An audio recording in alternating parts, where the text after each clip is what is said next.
Hey, JW here. Just going through my YouTube timeline, and sometimes the strangest things pop up. Shows I used to really like, but I didn't realize that YouTube knew that I liked them. But again, when you come right down to it, folks, it's pretty evident to me that they know just about everything about you. And it makes sense in the age of AI, and they can pick up what you've been doing across the internet. And I'm sure at some point I pulled up a Honeymooner episode and probably watched it all the way through. Not 9 hours like this one, but an episode. And because back in my day, it brought back some good memories. These were what we refer to as family shows, where the whole family sat down in terms of the Honeymooners. For those of you who aren't old enough to remember the original Honeymooners, it was a segment of the Jackie Gleason show, which was a variety show. They had women dancers called the June Taylor Dancers, and Jackie Gleason, one of the great comedians in his own right, would just it sounded like that most of what these types of comedians, referring to Jackie Gleason, Milton Berle, Jack Benny, the Bob New. I think a lot of what they did was ad-libbed. They were just good at what they did. Now, I think they all need scripts, and they don't really have these types of shows anymore. They're called sitcoms now. They're nowhere near, in my opinion, they're nowhere near the quality of comedy that we were given back in the 50s and the 60s.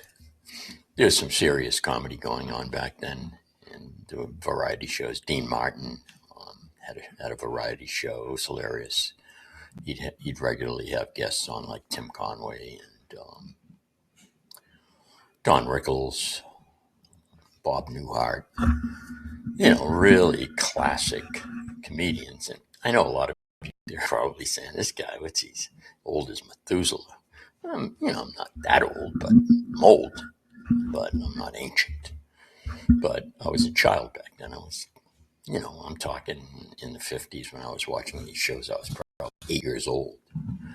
So, but I remember them, and I remember my parents sitting there and my dad getting a big chuckle out of everything Gleason would say, most of which it was very subtle humor, and I didn't pick up on much of it. But I think what I enjoyed most about it was I think I had more fun watching my parents enjoy the comedy than I actually did myself. And then as I got older, I appreciated more and more what they were doing. And then, like I said, the Honeymooners was a part of the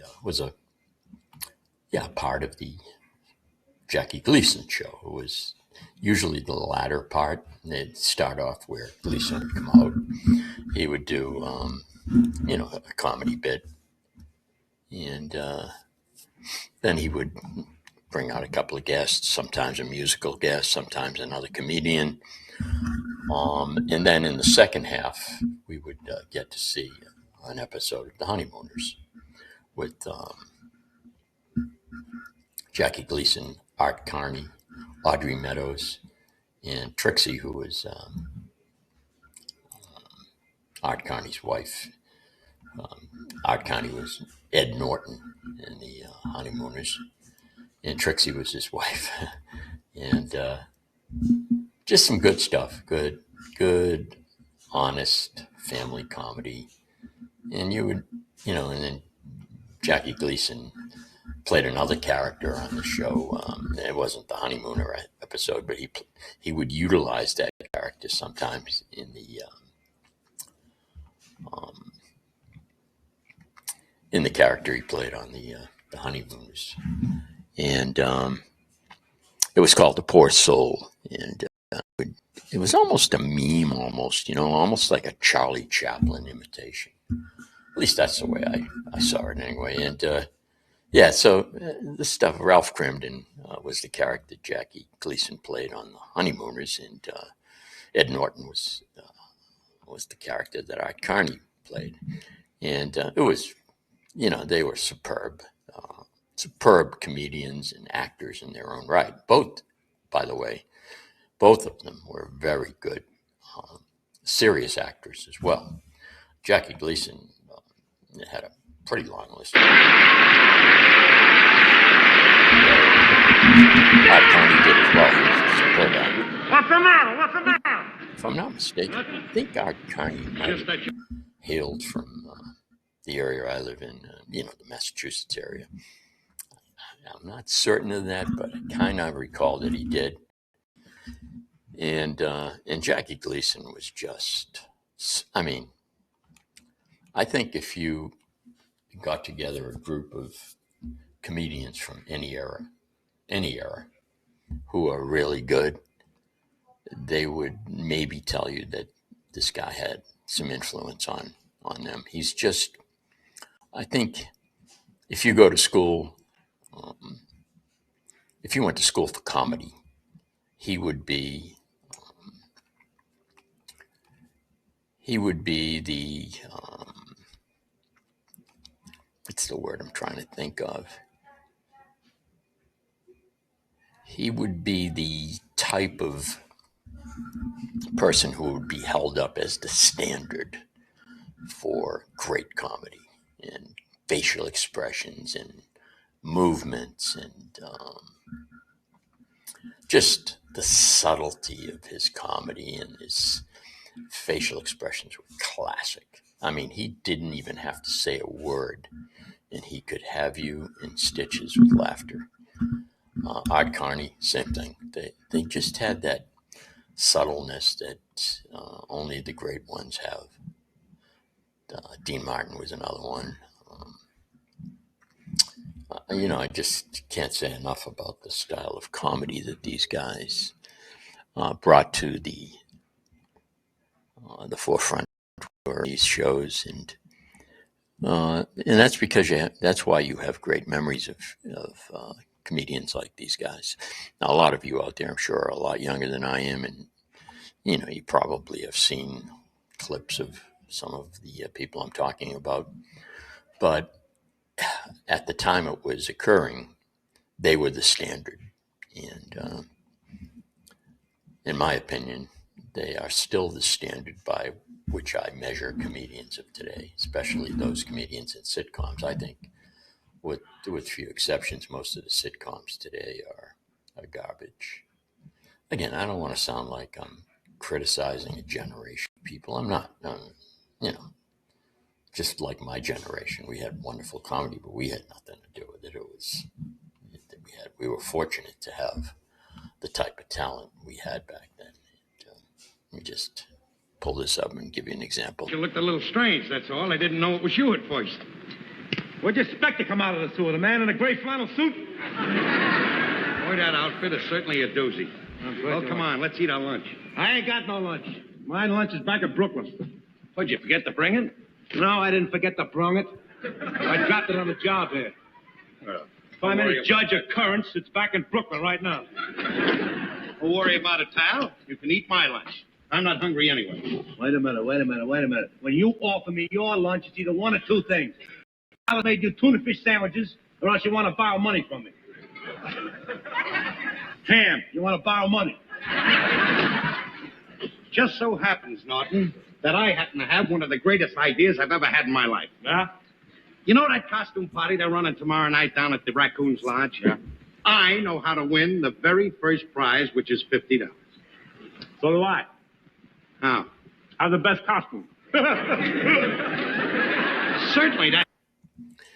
So, it's, it seems kind of dated today, sure, but you have to put things into perspective. And today didn't exist in the 1950s. So you were basing everything you saw and everything you experienced was new, and it was based on what we had prior to that.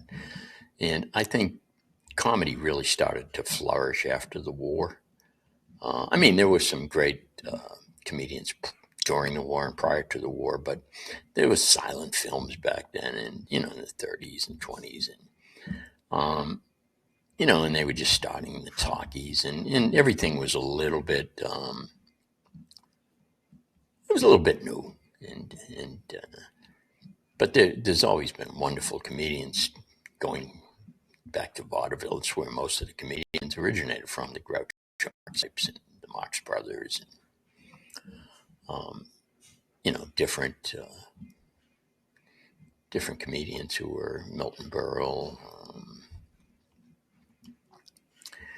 Let me see who else was really top. Oh, Dean Martin, Jerry Lewis were a team, and then you had Abbott and Costello, and Amos and Andy was a show that we used to watch daily. I think if you watched Amos and Andy today, you would probably be put in jail and be accused of being a racist or something. But I'm telling you, these shows were wonderful. Nobody ever looked at it as, oh, let's make fun of black people. No, it's let's enjoy humor.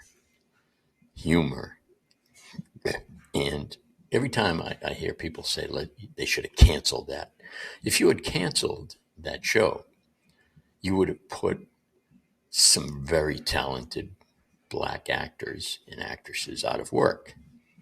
And what would you have accomplished to the woke generation we have today? You would have saved the world from racism. But in truth,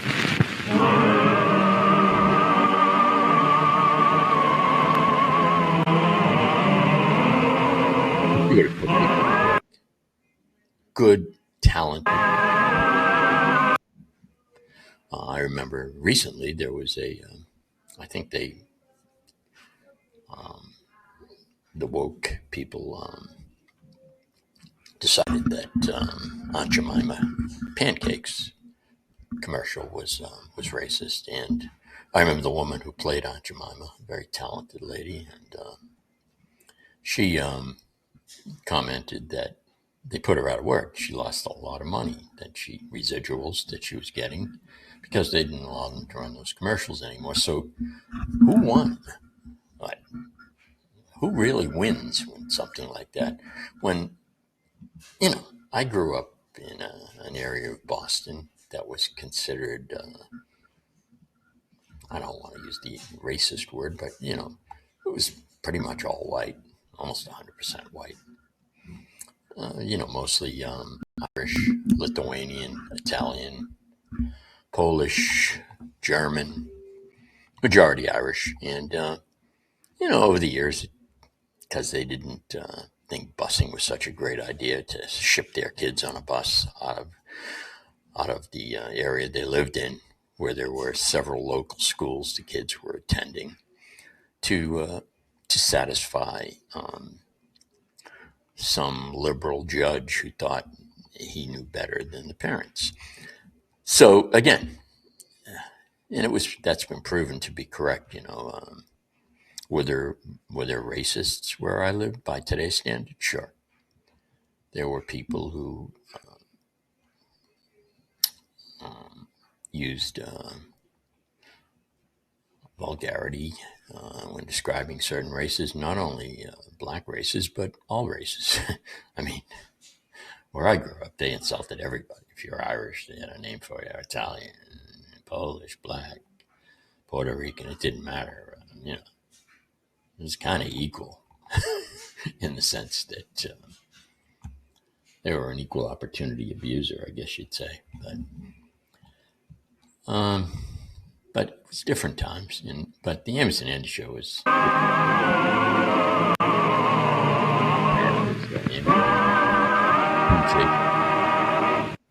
Good evening, folks. This is Amos.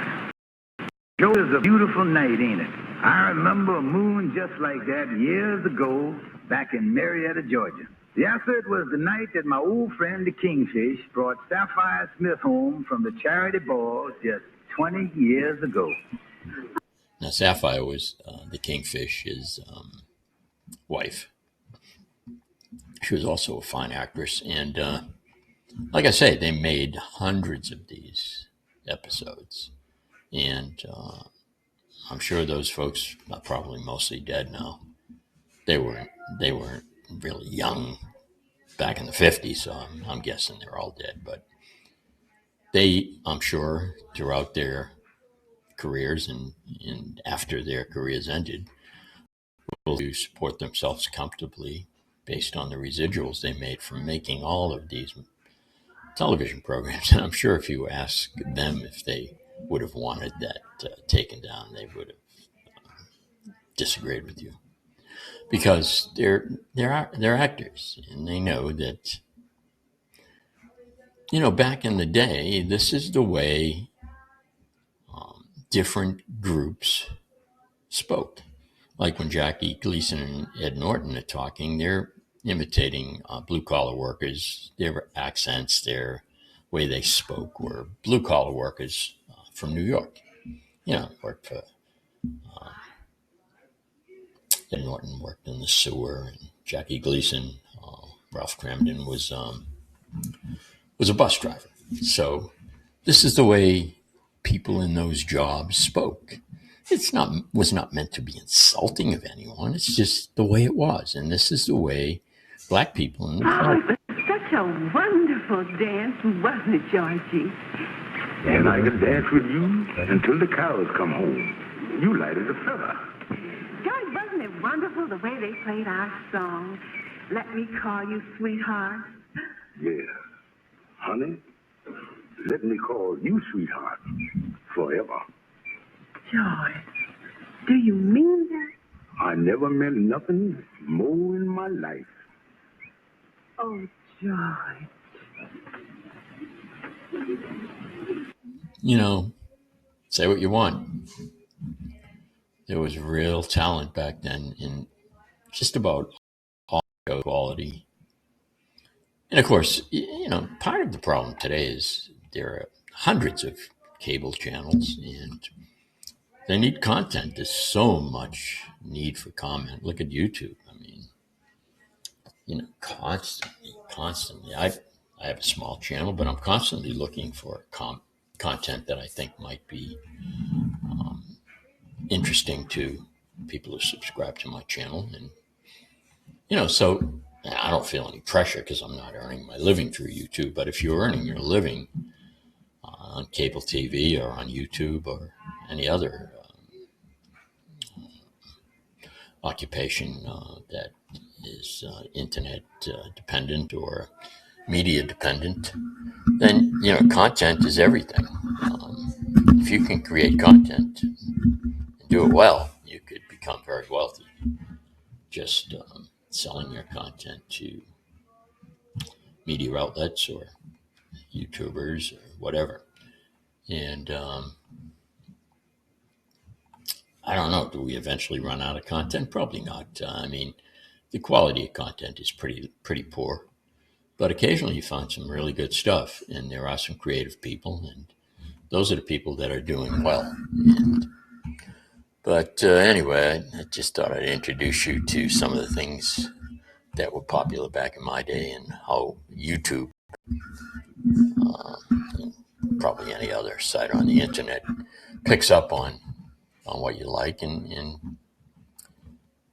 presents that to you when you get online, which is perfectly fine. I mean, that's what a business should do. They find what their customer likes and they bring it to them, and hopefully the customer responds, and they've done their job and everyone's happy and the customer is getting what they're looking for and what they want.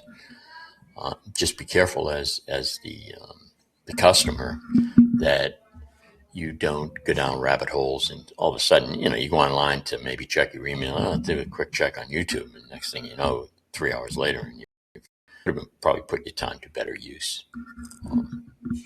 whatever that might be. And but anyway, I just thought I'd jump on, do a quick video, and thanks for joining me. Talk to you soon.